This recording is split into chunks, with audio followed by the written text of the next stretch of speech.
tal, chicos? Mi nombre es Noraya Coyoretito y soy la encargada de las sesiones virtuales que competen al curso de habilidad verbal. En esta ocasión, en esta sesión en especial, vamos a trabajar textos variados porque vamos a trabajar la semana de repaso. Espero que les agrade la siguiente sesión. Bueno, muchachos, en esta ocasión vamos a trabajar el texto 1, en el cual estamos viendo un texto con infografía, es decir, vamos a trabajar tanto el medio textual como el medio visual. Leamos juntos, determinemos cuál es la idea principal y cuáles serían las ideas secundarias que van a ayudar a esta primera. El contexto que nos van a presentar es el contexto peruano y vamos a ver una estadística referente a un tema en especial. Leamos juntos, por favor. En Perú se han evaluado los conocimientos, las percepciones y las prácticas de los usuarios de los servicios de salud con respecto a sus derechos al acceso a los servicios de salud. Subrayemos esto. Acceso a la información, a la atención y recuperación de la salud, al consentimiento informado, así como a la protección de los derechos en salud. Aspectos mencionados que son reconocidos en la normativa peruana vigente. Esta primera parte, chicos, estaríamos denominándola como la idea principal, que tiene íntima relación con el tema. Así podemos determinar que todo lo que viene después, debido a que son datos estadísticos, son ejemplos, se relaciona a figuras, etc., son efectivamente ideas secundarias. Las leemos juntos y luego contrastamos y luego vamos a resolver también las preguntas. En la encuesta nacional de satisfacción de usuarios en salud del año 2015, denominado En su Salud, desarrollado por el Instituto Nacional de Estadística e Informática y Su Salud, con una muestra representativa nacional, se evidenció una baja proporción de usuarios de la consulta médica ambulatoria con conocimiento adecuado y con percepción de cumplimiento pleno en sus derechos. Nos remite a la figura 1. Adicionalmente, como intermediario de la protección de los DES, en esa misma encuesta se observó que el 11,4% de los usuarios tuvieron problemas en la atención en los últimos 6 meses. Sin embargo, solo el 22,6% presentó un reclamo y de estos el 16,6% refirió haber recibido la solución total del mismo.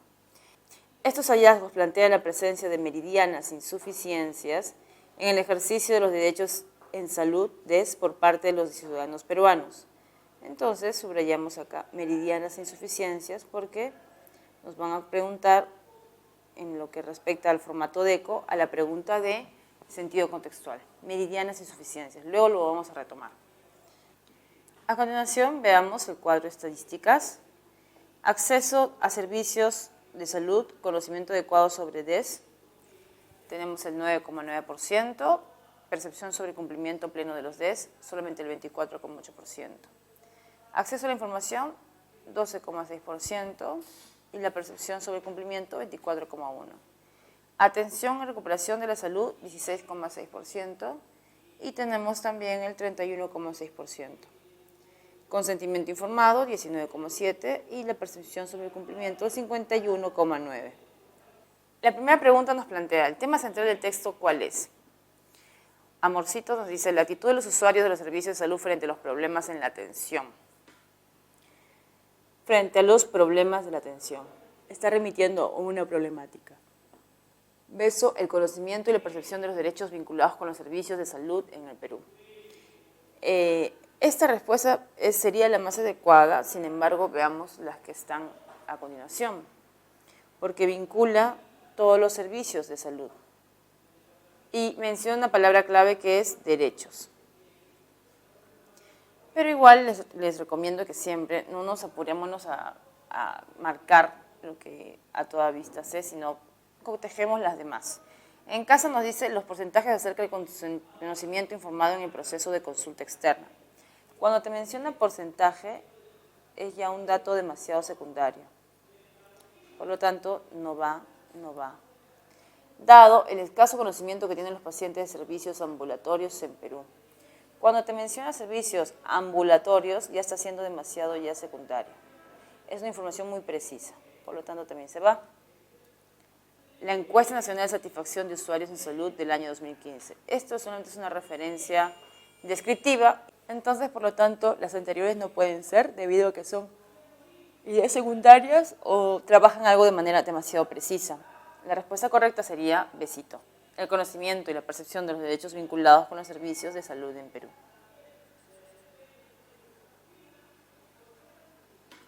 2. En el texto la palabra meridiana se puede reemplazar por, te decía, meridianas insuficiencias. Entonces puede ser notoria insuficiencia, brillante insuficiencia, aclarada insuficiencia, luminosa insuficiencia o distinguida insuficiencia. Entonces, al plantearse la problemática de los problemas de atención, de los derechos, de los servicios, etc., se da porque hay una notoria insuficiencia. Sería la respuesta 2, amorcito. 3. Es incompatible con el desarrollo textual afirmar que la actitud de los usuarios frente a un potencial reclamo. Veamos cuál sería la respuesta. Solamente en algunos casos ha derivado en la solución real de sus problemas de atención ante la queja presentada. Esto es compatible. En el texto incluso te dan alguna referencia, ¿no? Besito, constituye un porcentaje mínimo de quejas reales según los resultados derivados de la investigación en el campo médico. Compatible. Casa, tendría que ser, es de interés en un alto porcentaje, posiblemente por la consideración de que éste sea eficaz para conseguir un trato justo. Casa es una visión muy distinta sobre los servicios de salud que se tienen en Perú de lo que te he planteado en el texto. Entonces, hasta ahorita sería lo incompatible, pero veamos dado y enano.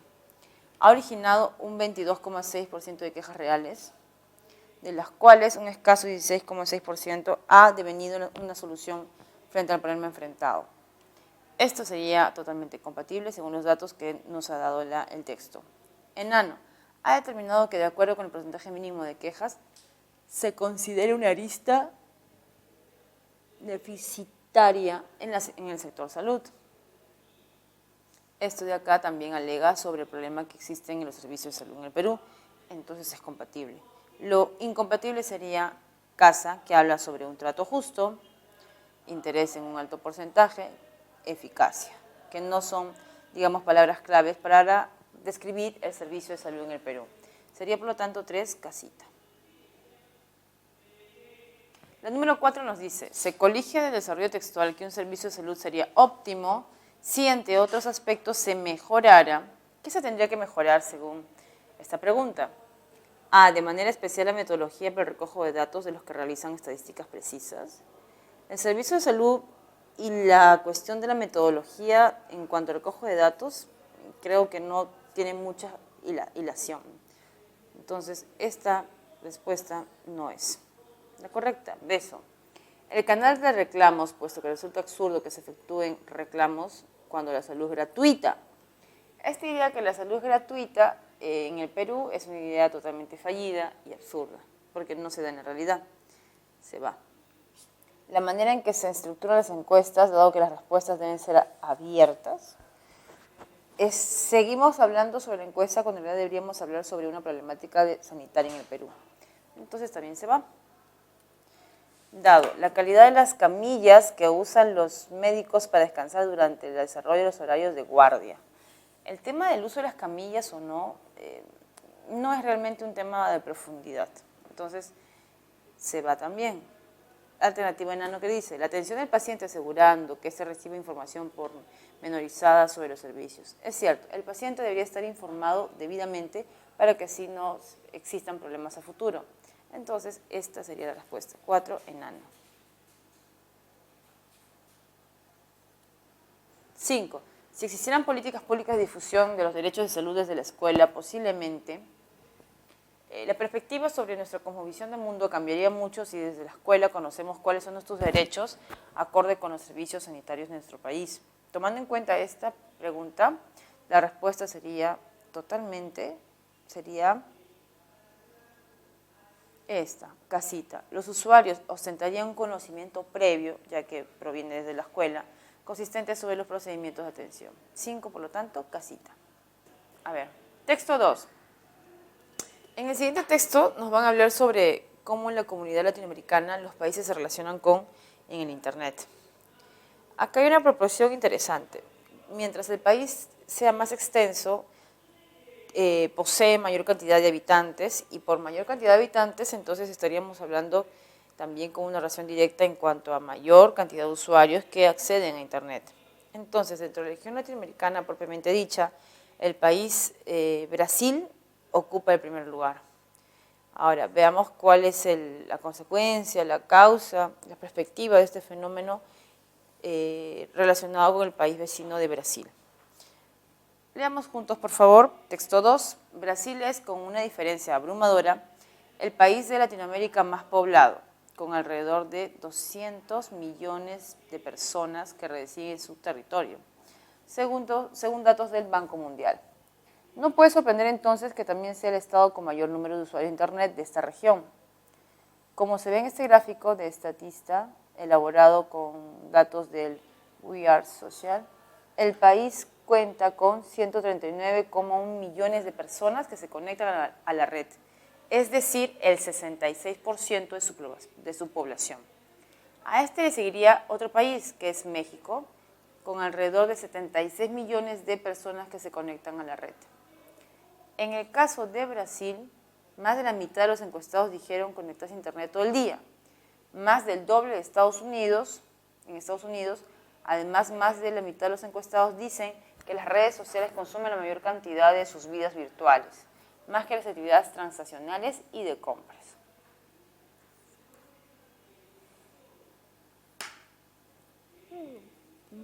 A continuación, veamos el gráfico. Tenemos, por ejemplo, acá Brasil, que ocupa el primer lugar, México el segundo, tercero Argentina, cuarto Colombia y quinto está ocupando Perú. Dentro de todo este gráfico, el país que está ocupando el último lugar es Uruguay, con solamente 2.050.000.000 de personas. En el caso de Perú, estamos oscilando entre 20 millones.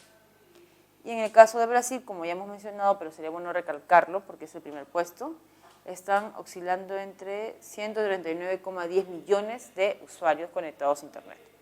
La número 1 nos pregunta, ¿cuál es el tema central del texto? Creo que a todas luces el tema central del texto tiene que ver con Brasil y su injerencia dentro del marco latinoamericano en cuanto a usuarios conectados a Internet. Por lo tanto, la respuesta tendría que ser, busquemos a Brasil, sería 1, duende. Brasil como el país con el mayor número de usuarios de Internet en la región. En el texto, el vocablo consumir connota un fenómeno caracterizado por ¿qué? Por un deterioro mental, por una destrucción desleal, por un gasto inesperado, una aflicción inesperada, insólita o un uso desmedido. En el uso de este verboide consumir, nos parece de que lo mejor que se le puede caracterizar es un uso desmedido. Sería, por lo tanto, 2 enano.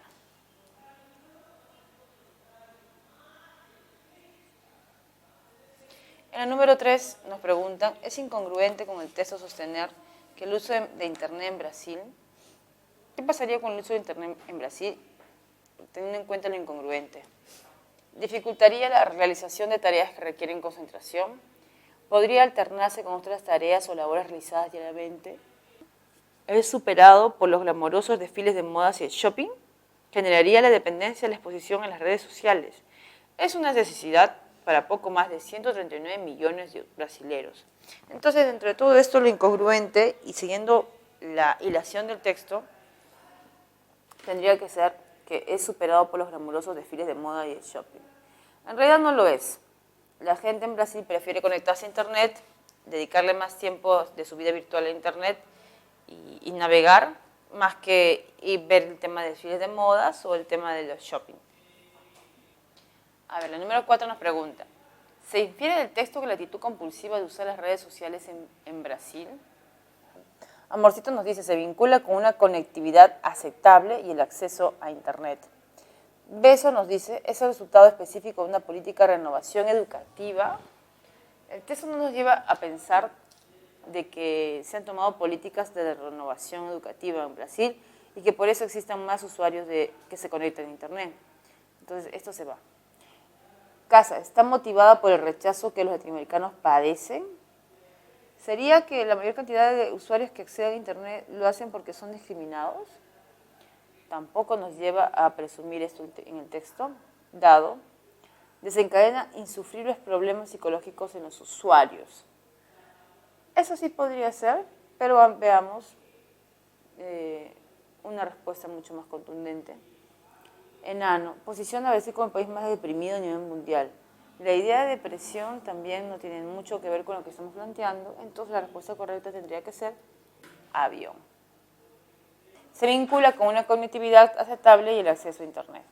Vamos a resolver a continuación la pregunta número 5, que nos plantea una extrapolación. Si los más de 31 millones de peruanos usaran Internet con frecuencia, posiblemente México deberá replantear su política de acceso a las nuevas tecnologías. México es un contexto ajeno a Perú en este caso. Beso. Encabece Perú las encuestas de usuarios con mayor exposición social. Podría ser, hay una carga aquí interesante, pero también es muy subjetivo. Veamos la casita.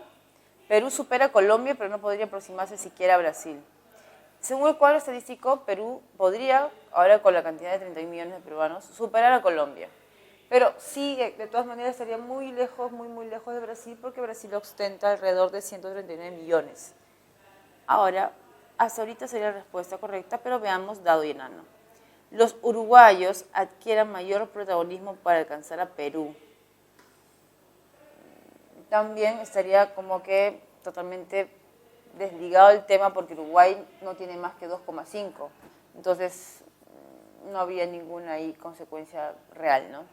6, enano, Chile evidencia una rivalidad más acendrada con la cultura peruana. Esto de que hay rivalidades culturales no tiene nada que ver con el tema de acceso a Internet, así es que se va, está trabajando otra temática acá distinta, por lo tanto la respuesta tendría que ser casita. Ahora sí continuemos con el texto 3, en el cual también vamos a trabajar textos con infografía, y en este caso también tratando un tema muy actual, las redes sociales y la influencia de estas en los jóvenes. Veamos en la parte textual y luego trabajemos con la parte visual.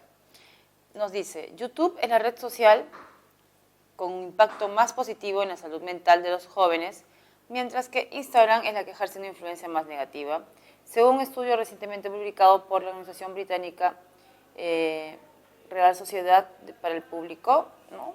Health y John Health Movement. En este se entrevistó a alrededor de 1.479 jóvenes de entre 14 y 24 años residentes en Reino Unido sobre el impacto psicológico del uso de las plataformas sociales. Hasta el momento tenemos dos ideas fuertes. La primera es que, por ejemplo, YouTube es el de mayor impacto positivo, mientras que el Instagram es el de mayor impacto en preocupación negativa. Y luego hay una suerte de entrevista que se ha hecho alrededor de 1.479 jóvenes entre 14 y 24 años. Subrayemos esos datos, por favor. El contexto es el Reino Unido. ¿En referencia a qué? En referencia a la salud mental,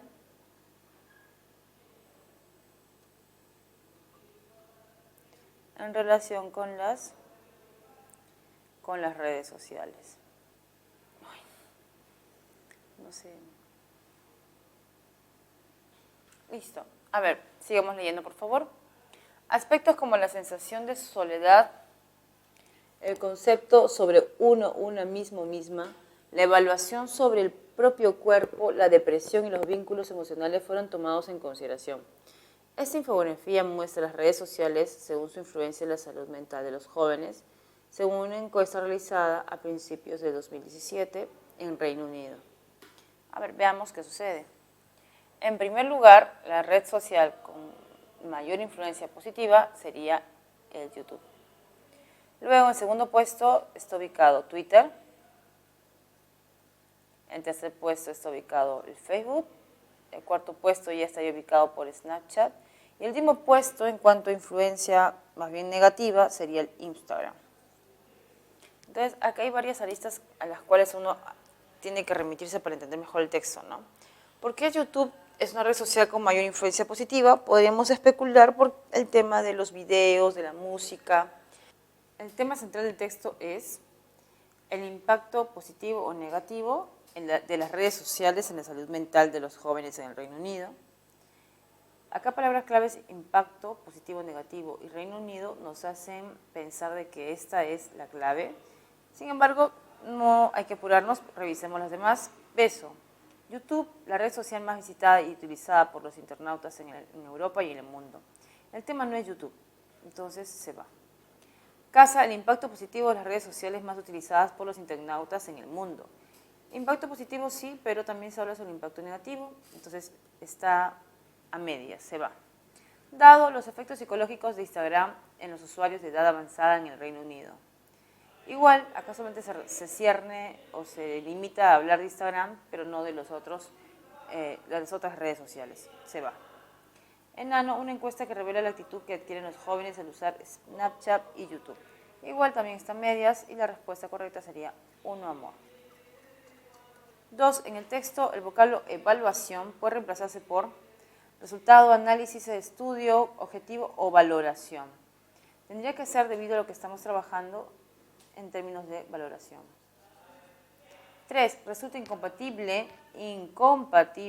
con el desarrollo textual afirmar que la interacción social en las redes sociales resulta ventajosa en todos los casos debido a que la respuesta correcta sería Snapchat es la red social más inocua que existe para el uso juvenil. Sigamos con el número 4. La pregunta es la siguiente. Se deduce del texto que ciertos contenidos virtuales son edificantes. ¿Por qué? A ver, veamos cada uno de ellos. A ver, dice, determinan la exclusión y el desarrollo de los grupos minoritarios y en riesgo de desaparición. La red social Instagram es finalmente una herramienta de aceptación de las diferencias. Casa podría generar, como en el caso de YouTube, una valoración y una interacción positivas. Dado, obliga a considerar que algunos grupos humanos deben estar aislados por su propio bien. Y enano, la Internet y su uso masivo ha determinado que las brechas sociales se acorten totalmente. Ya, encontramos alternativas que pueden ser de manera relativa y otras que ya demasiado radicales, como la última que dice que las brechas sociales se acorten totalmente, que no exista desigualdad social. Así es que la más permisible, perfectible, la que sí se podría, digamos, entender es casita. Porque estamos hablando de contenidos virtuales edificantes y según la infografía, lo más edificante en cuanto a redes sociales es YouTube. Y acá está la palabra YouTube, palabra clave. Listo, sería 4, casita. 5, a ver muchachos, leamos juntos. Si todas las redes sociales generaran efectos estrictamente negativos en los jóvenes, entonces, ahora nos vamos a una visión mucho más apocalíptica, radical.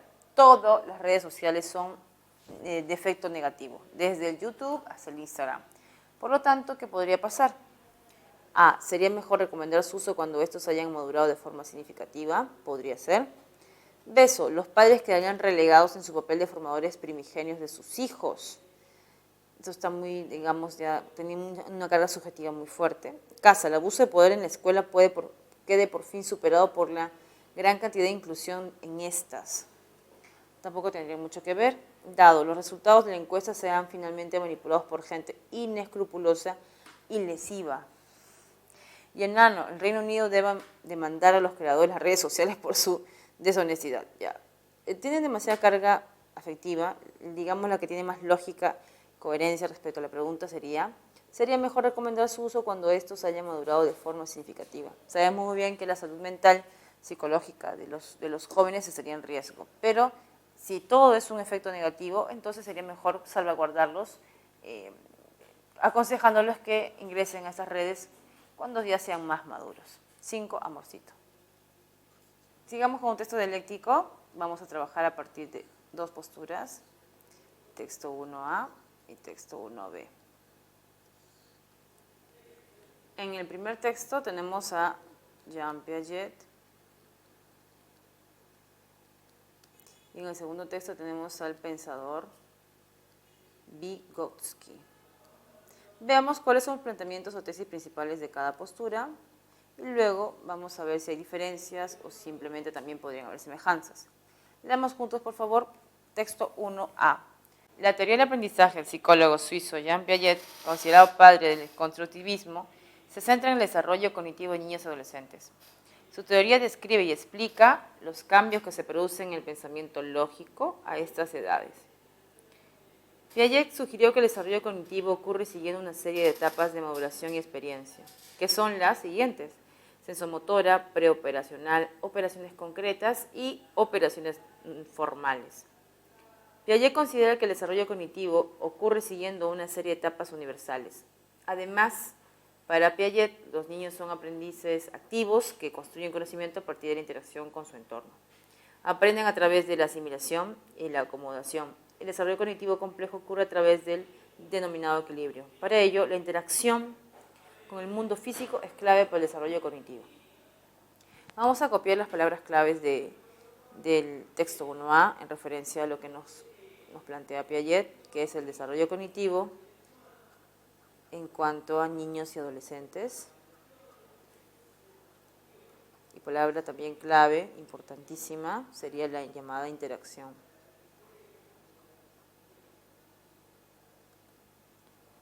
Texto 1b.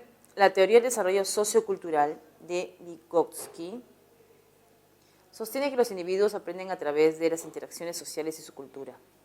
Vygotsky explica que el diálogo es la herramienta, la estrategia psicológica importante en el desarrollo de pensamiento del niño, y a medida que los niños crecen y se desarrollan, su lenguaje básico se vuelve más complejo. Algunos de los principios básicos de la teoría de Vygotsky son los siguientes. A. Los niños se desarrollan a través de conversaciones informales y formales con los adultos. B. Los primeros años de vida son fundamentales para el desarrollo, ya que es donde el pensamiento y el lenguaje se vuelven cada vez más independientes. Casa. Las actividades mentales complejas comienzan en las actividades sociales básicas. Dado, los niños pueden realizar tareas más difíciles con la ayuda de un individuo más experto. Y finalmente, E. Las tareas que son un reto promueven el crecimiento y el desarrollo cognitivo. Ante todo esto, lo planteado, podemos decir lo siguiente respecto al texto 1b de Vygotsky. Nos habla sobre el desarrollo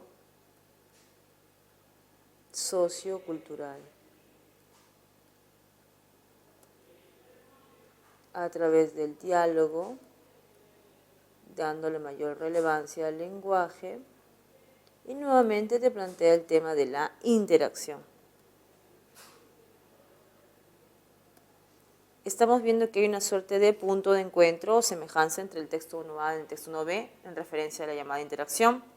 También podemos ver que si esto es la semejanza, la diferencia sería de que Piaget plantea más en el sentido del desarrollo cognitivo a través de etapas de desarrollo del niño, mientras que Vygotsky sí tomaría en cuenta esto, pero sobre todo hace función de manera más precisa a la interacción a través del diálogo, el lenguaje como medio de aprendizaje, más que un desarrollo cognitivo.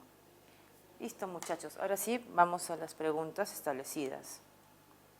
A continuación, vamos a resolver las preguntas planteadas de acuerdo al formato DECO.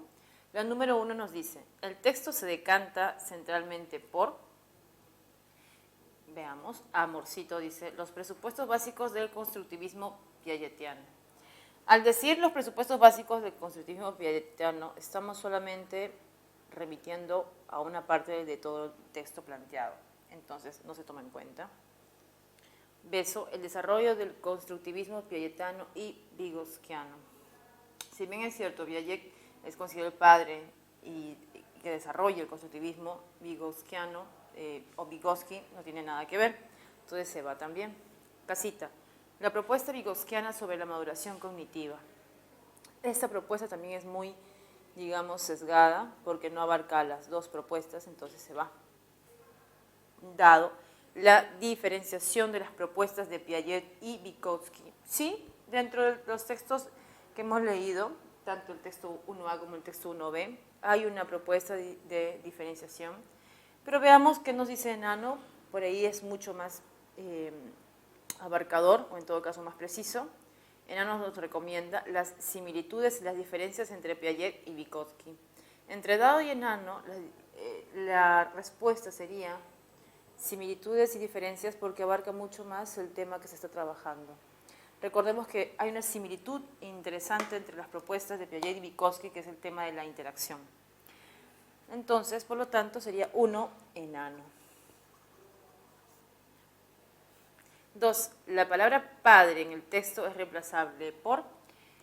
En el texto la palabra padre proviene de el texto 1A, donde hace mención que Piaget puede ser considerado como el padre del constructivismo. Entonces, ¿cuál sería la palabra ideal para que lo reemplace? A, líder; B, cabeza; C, adalid, que es una especie de caudillo; dado, pionero; o E, procreador. Entre todas estas, la que es más coherente tendría que ser dado, pionero. 3. Es incompatible con el desarrollo textual afirmar que las propuestas de Piaget y Vygotsky encuentran un punto coincidente en la consideración de que A, los niños aprenden guiados por la interacción con el entorno social; B, el influjo social es sumamente relevante para el desarrollo cognitivo; C, ambos soslayan el valor de la interacción en el desarrollo del niño, dado, para ambos, los niños tienen un papel activo en su propio desarrollo. Enano, sin interacción social sería implausible o no sería posible el desarrollo cognitivo. Entre todas las alternativas, la que es totalmente incompatible sería casita.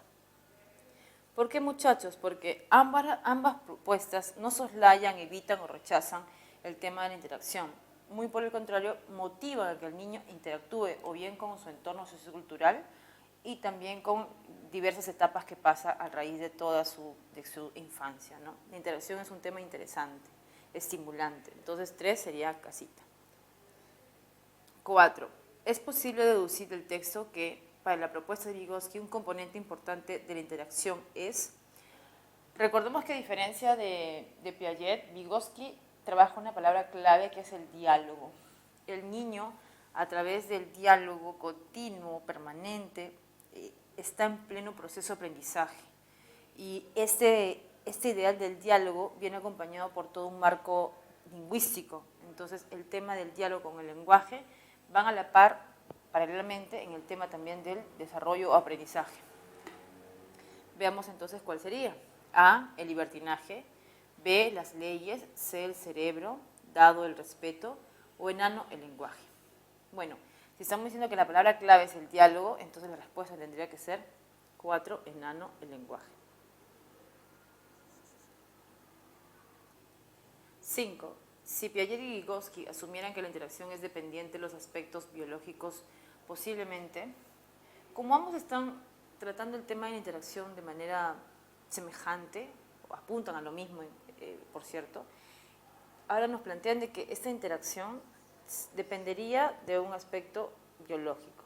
Entonces, la respuesta aquí de manera directa sería besito, porque estas propuestas tendrían que ver o tendrían que estar ligadas a un marco o a un corte innatista. 5, por lo tanto, sería besito. A continuación, leeremos otro texto dialéctico sobre el tema de la corrida de toros. En el texto 3A, veamos qué se nos plantea. Los argumentos a favor de la corrida de toros son contundentes y ameritan una discusión seria. En nuestro continente americano, en especial en México, los espectáculos taurinos o corridas de toros forman parte de una tradición que en particular los pueblos de los países latinoamericanos como Venezuela, Perú, Colombia, México, Ecuador se ha practicado. Arraigado, valorado, fomentado y admirado por más de 5 siglos. Llegaron con los españoles, al igual que el idioma, la religión y el mestizaje. Hasta el momento lo que hemos leído, palabra clave que sería de que la corrida de toros en nuestro continente tiene íntima ligación con un tema de la tradición. Sigamos leyendo, por favor. En este sentido se resalta que la primera corrida de toros que registra la historia de México se dio el 24 de junio de 1526. Por otro lado, pretender prohibir las corridas de toros es atentatoria y violatoria del derecho universal de la libertad de los hombres.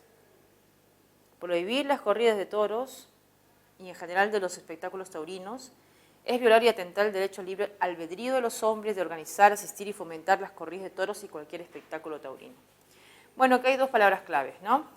El tema de la tradición y el tema del derecho al libre albedrío de organizar o de alguna manera vincularse a algún espectáculo. En el texto 3A podemos también afirmar definitivamente de que se encuentra a favor de la corrida de toros. Veamos qué nos plantea el siguiente texto. Texto 3B. Es inaceptable la perpetuación de las corridas de toros. Desde el comienzo ya vemos cuál es la postura del texto 3B, muchachos. Sigamos leyendo. Medularmente porque constituye un espectáculo violento e encubierto como arte. Y aún como deporte. En un mundo donde la violencia es el pan nuestro de cada día, Las corridas de toros aportan su grano de arena al respecto. Se trata de un espectáculo en el que la agresión del hombre a un animal y el derramamiento de sangre en este son los principales protagonistas. Es la barbarie legada por el Imperio Español en América y la afición de unos seres que celebran la muerte más que la vida misma, capaces de obligar a sus pequeños hijos a presenciar el frenesí taurino.